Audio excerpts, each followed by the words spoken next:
بروميير. إيميتيك مصطفى، الأب ديال إيميتيك نجمة، بطلة ديال الكاراتيه. البنت دابا فاش كدير الرياضة كاين عراقيل في الأول، ولكن البنت هي اللي أولى بالرياضة، خاصها دير الرياضة باش يلاه تولي انديبوندونت وتولي فعالة في المجتمع وتحيد ديك لا تيميديتي.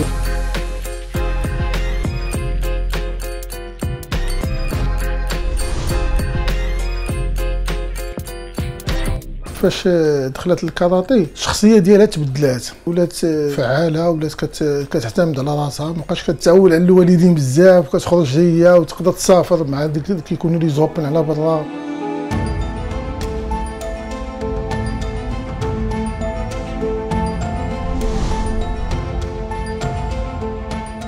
فاش نشوف هاد الكم ديال الميداليات اللي دات وفي هاد لاج ديالها ديال 16 عام، راه كنقول زعما راه انجاز كبير، وان شاء الله تشرف المغرب وتسمع النشيد الوطني ديال المغرب، وهذا الشيء غيفرحنا كاملين.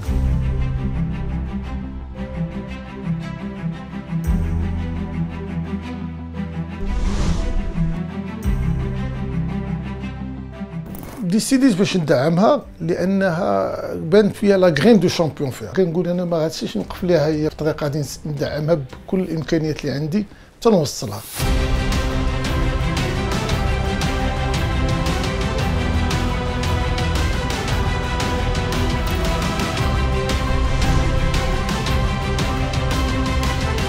كنقول للناس كاع العائلات باش يخليو وليداتهم وسيرتو العنصر النسوي باش يمارسوا الرياضه بصفه عامه والكاراتيه بصفه خاصه، لان الكاراتيه حتى ما خرجش لك الولد ولا البنت بطل كيخرج لك مخلق وفعال في المجتمع ديالو.